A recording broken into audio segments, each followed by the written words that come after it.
Next speaker, the last speaker in this session is Dr. Kelly Elder. Kelly has spoken at this meeting quite a bit. He is a research hydrologist for the Rocky Mountain Research Station, part of the National Forest Service out of Fraser, Colorado. He's been looking at snow and avalanches since the early 70s, at least, and done research in a variety of different fields that benefit snow and avalanche workers. And so I reached out to him and a few other people to try to think about what we might do to look at this event. And he's here to tell you about some of the work that he's doing with us and others. So please welcome Kelly Elder.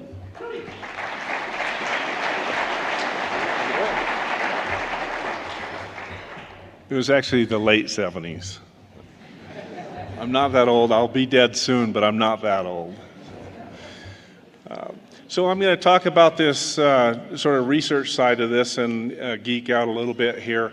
I only have 10 minutes. Ethan, I begged him, I tried to bribe him to get 11 minutes or 15 minutes or something, but he said 10.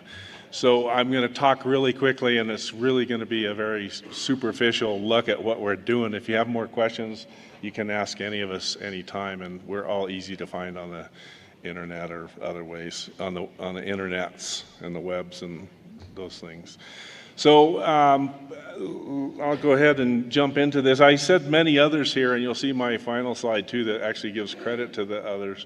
I wasn't nearly as diligent as Drew, but everybody in CAC is involved in this work, whether they want to or not, but they all want to, which is great.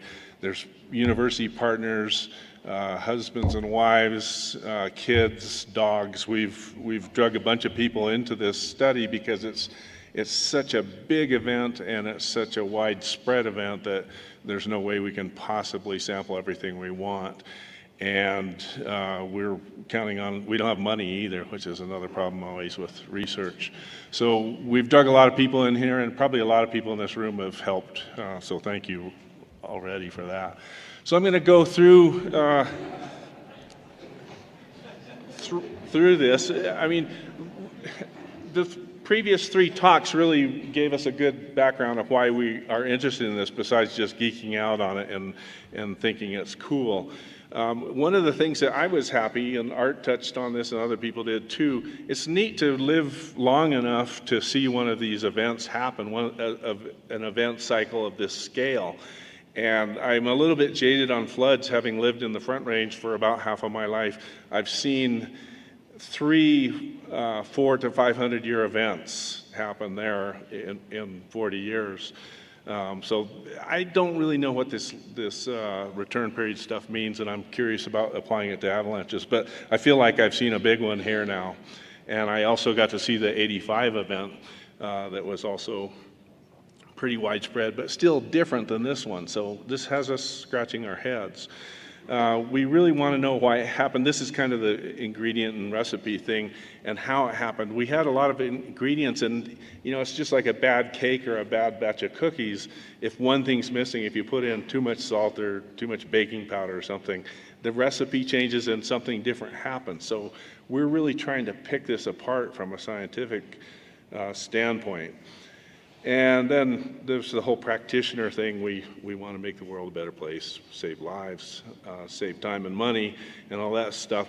And this really comes into this bottom line, and this is Ethan's charge in a lot of ways, is improving the forecasting and the mitigation, defense, and public information and all that stuff. So everybody wants to do that stuff. And this sign really shows you we don't know everything, and we got a lot to learn. And I got a bunch of pictures of signs. I'd like to see the bill just for signage out of this event this last year. It was quite a bit of money. So we, being scientists, we quickly started asking questions, and then we tried to see if those could also be hypotheses. And in most cases, our hypotheses are questions. They are things that we're looking at that are testable. Here we come back to the return period. There's a lot of different ways to look at return periods, and we're interested in that. When you have such a big block of real estate like most of Colorado that suffered from an event like this, we want to pick out the smaller details of those return periods and see if they're consistent in space and at what scales they are. And so we're doing that, and that's one of the reasons we've branched out and tried to sample many places instead of concentrating on one region or one sub-region where we have more resources.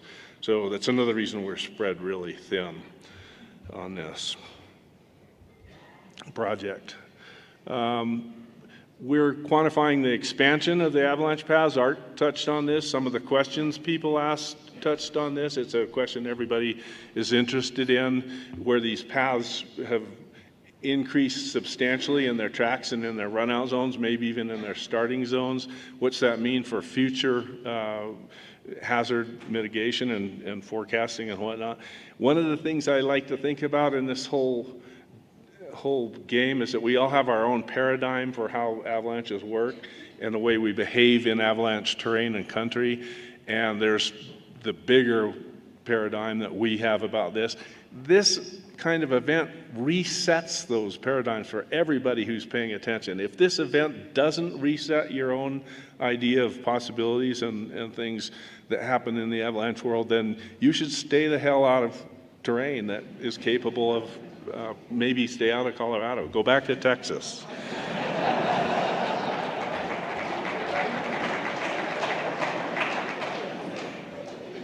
So another thing that's interesting, and it came up in the questions with Art, is the concept of alpha angles and run-out distances. One of the problems we had, and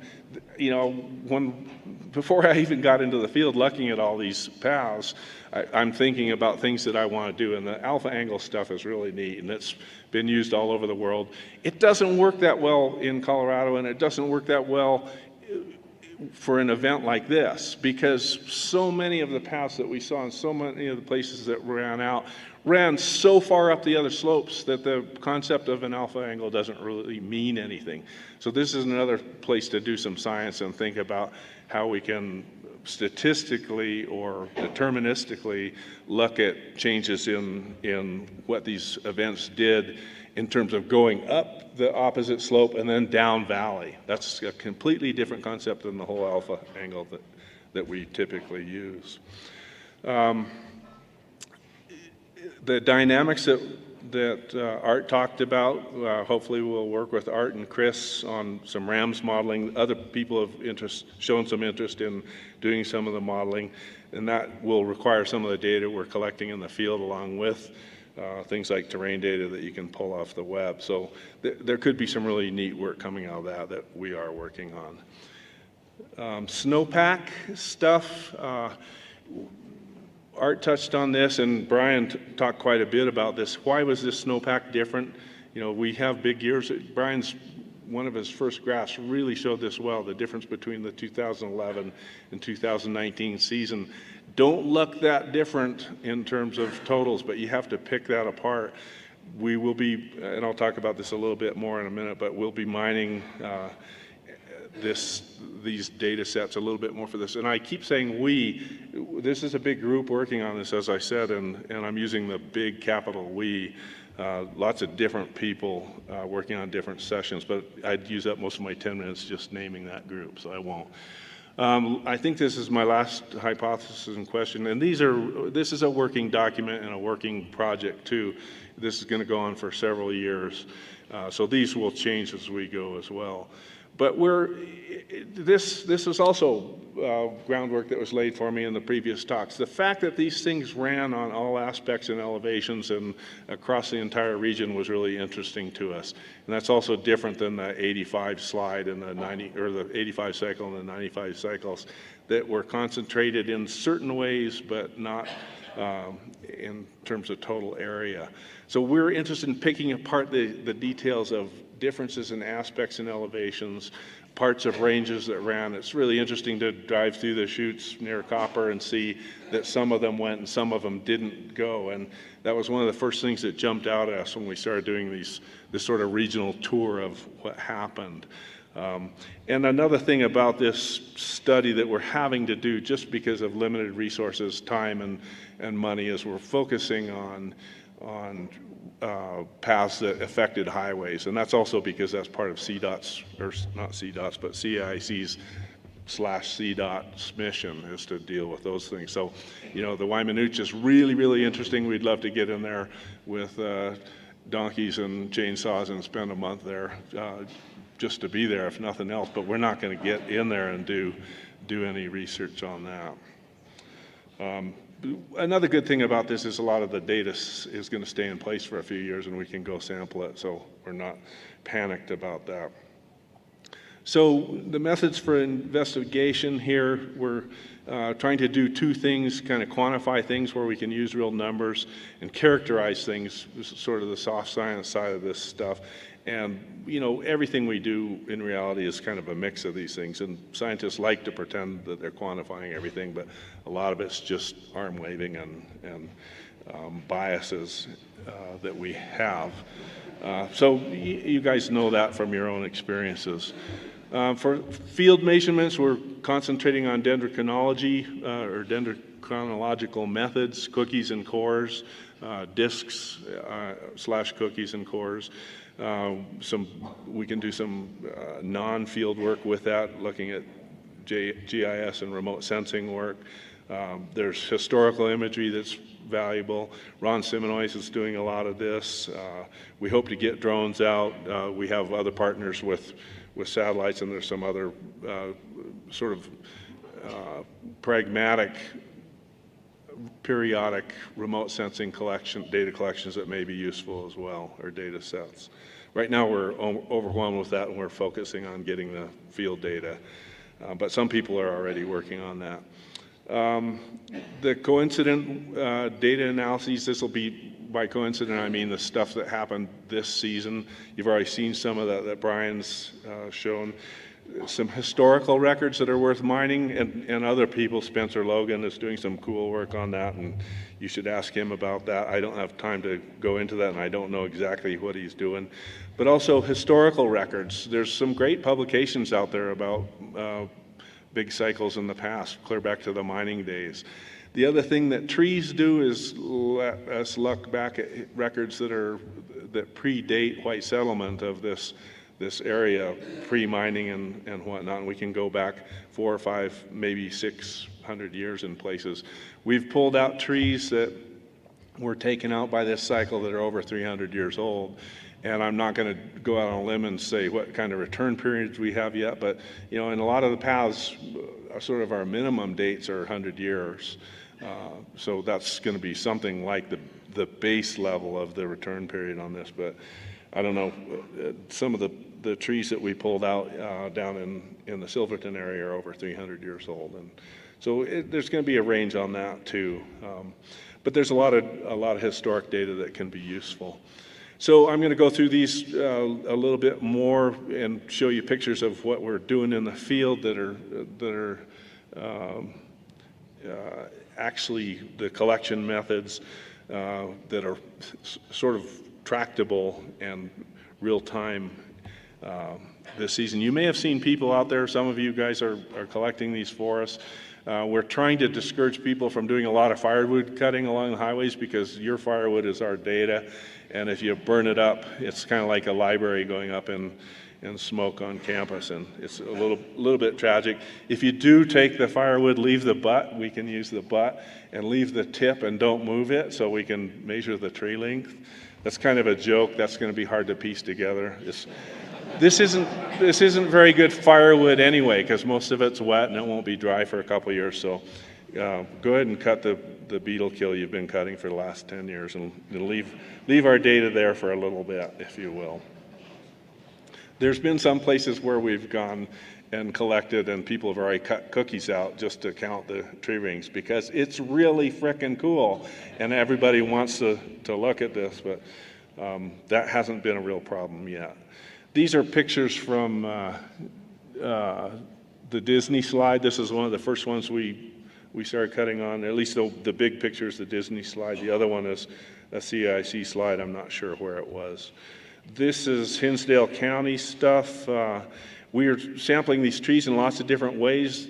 We sort of have two problems. We really want to do spatially located data, so any tree that's been moved by the avalanche, snapped off and moved, we can date it, we can see how old it was, but we we can't then tie that to a location in the avalanche path. So we sort of have two data sets there. This is my son Dylan cutting a stump where it was knocked off, and we get a GPS for that point, and we can say something about the impact and the return period at that point because it's still attached to the ground. A lot of these aren't that way. You can see in this picture on your left there that there's a lot there that are snapped off, but they're still in situ. So that's good. These cookies we pull out from multiple heights. They're really nice because you get these kind of, if you look at the upper right there, you can see reaction wood in there. Those dark bands are the trees attempt to recover from a disturbance event where gravity and snow and other things have tried to push it over. There's also a scar on the right side of that tree where it's been hit by something, and maybe even it was a dual stem to start with. This is a complicated one, and it kind of gives you an idea of the nature of this analysis. It probably killed the upstream side stem there, and then the lower one continued to grow. But it's maintained a record of that while it grew there, and with some careful analysis, we can date multiple events there, both scarring and reaction. We're doing a lot of this disc prep now. We've collected a lot of these samples. I'll talk about that in a second. Our other method is increment bores. These are a little bit slower and tedious, and you don't get to play with chainsaws. These increment bores are not nearly as fun. They're a little safer. But they also are harder to interpret. You basically get a slice. I just laid these two samples aren't from the same tree, but that gives you an idea. This is an increment core that's been taken out of a tree and then glued onto a stick and then sanded and polished for analysis under a microscope. The disc gives you that same information in 360 degrees, so you can see different events, and you can also get a bigger picture. A scar in a disc is much more easy to interpret than a single core like this. So it takes a higher level of sort of understanding to get the same information out of the cores. The advantage is that the core doesn't kill the tree. If you go around cutting down live trees, lots of people get pissed if you're just pulling out a cookie to get a disc. Whereas you can slide around and core these trees and nobody even notices. And it doesn't do any damage to the tree. So one of the things that's been a big eye-opener for me being a dinosaur is I've always used field books. I like field books. I like writing on paper. If I had a choice, I'd probably carry a stone tablet and a chisel into the field. But I've gotten more sophisticated in recent years, and I use paper and pencils. And that was our first attempt at a data book. Mike Kuberstein, being from a younger generation, said this is really, really stupid. And he, the same time it took me to work with Ethan and other people and put together that book, he came up with an app on a phone. And this is my son trying to teach me how to use it. That took about 2 field days worth of time just wasting on me trying to run my phone, let alone use the app. But once I got the techniques down, it's really quite remarkable, and it's nice to be brought along by these younger guys. So in these places where we collect the data, the whole point of this is that going out and just cutting cookies and discs and collecting things in the field is of limited value. You're sort of getting a tenth of the information that you need to do good science with this. But for all these points, and this is where the app comes in and the difficulty in the field, you can see Beck's taking an alpha angle there on a slope and other people doing other things. We're measuring lengths of the trees, the species, the DBH, the diameter breast height, the number of scars, the height to the branches being broken off, the aspect of the path, location of the tree, whether it was transported or not, whether it was broken, whether it was uprooted and left in place or uprooted and moved. And all these sort of beta data will be useful in our analysis. I'm not going to talk too much about this. Brian already showed these images, and we didn't put our heads together well enough to not show the same image in our talks. But this is work that Ron is doing, and the important point here really is that there's lots of different imagery available out there, and the historic imagery is super interesting. It's great just to go on Google Earth and look at go to Google Earth and go to Hinsdale County and look at the different years of the different paths. And a year from now, when they have new imagery up there, it'll be even more interesting in terms of the changes that you can see with a free app. And then you start doing more sophisticated algorithms like Ron's doing here, where he's training it. This is part of the reason we know there's so many paths and not just the ones on the highways. So finishing up here, where are we now? We've already sampled many paths. We're targeting hundreds of paths. We've already got probably 1,000 discs. This is the easy part. It's the fun part too, is going out and collecting this stuff and camping out and having a beer after work and that kind of stuff in the field. The real heinous work starts now, where we have to sit at microscopes and look at these discs and whatnot. And the poor guys that are already doing all the computer work for the remote sensing and whatnot. But we got quite a collection of these things, and we're getting ready to analyze those.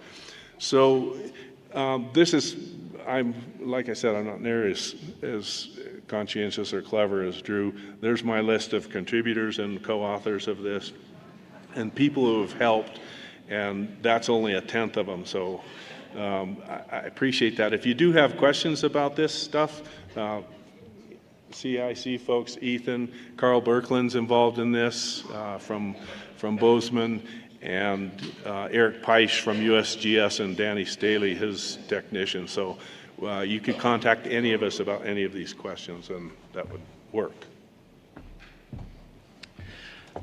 Thanks, Kelly. That was a great 10-minute talk.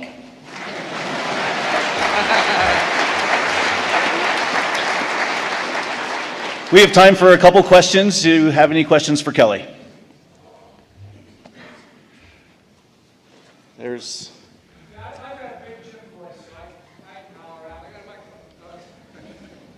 Okay. Brian did a pretty good job of showing that, the mass of snow that fell was largely responsible for a lot of what we saw. My question is, in the last 10 years, you couldn't go out in the woods around here without seeing the destruction of the vegetation by the insects. And do you think that's had any role in the propagation of this particular event or not? It just seems like there's been quite a large degree of destruction out there prior to the event. I missed part of that. Are you talking about beetle kill? Exactly. Okay. It's interesting because one of the talks I gave here, it wasn't at this venue, but as Seesaw, one of the early Seesaws, was at the beginning of the beetle epidemic, and I did some arm waving, and I actually showed the Disney path in one of my slides and talked about the trees across there and how this might change in the future. And I wish I could remember what I said. But so far, and I've seen paths since, and I'm glad you asked that question, because I've been watching paths ever since the beetle kill. Near as I can tell, this series of events had very little effect or difference from that. And part of that's because walking through an awful lot of this debris, there's not many beetle kill trees in it. Most of the trees that are being transported and that we're looking at, either analyzing or being forced to ignore because of the sheer volume, aren't beetle kill and aren't standing dead. This has taken out a lot of healthy timber. And I think maybe Art had this question, and since he didn't answer it, I'm going to pass off on it too. But the change from this, I think, might be bigger than the beetle kill change. The beetle, the one thing I do remember saying is that just like the Yellowstone fires, the sort of hype and hysteria around it was much greater than the reality. And there's a lot of dead timber out there, but it's part of the natural cycle, and I don't think it has had a big difference. Maybe a few specific paths, but certainly not system-wide for avalanches.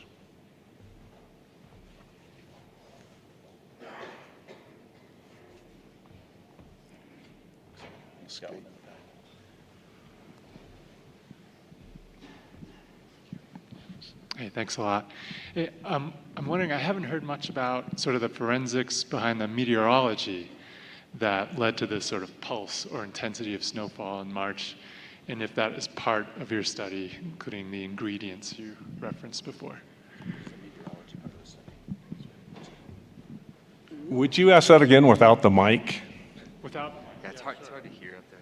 So I'm wondering about if part of your study includes any sort of forensics around the meteorology that led to this pulse or intensity of snowfall in March, if that's just considered still within the realm of random, or you look at floods in the Midwest, you recently hear, we expect more of this, the patterns we're setting up, so that we'll see more of this with climate change or whatever the drivers are. I'm curious if there's anything with snowfall patterns.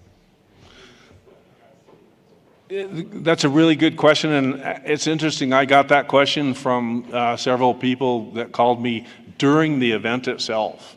That's something that is on a lot of people's minds. I don't have the answer to that question. We are looking at long-term data, and we will look at that from a number of sources. Hopefully we'll get some of the really smart guys to do some back analysis of long-term records as well as this year. And I hope we can answer that question in a year or two, but it's going to take a lot of careful analysis.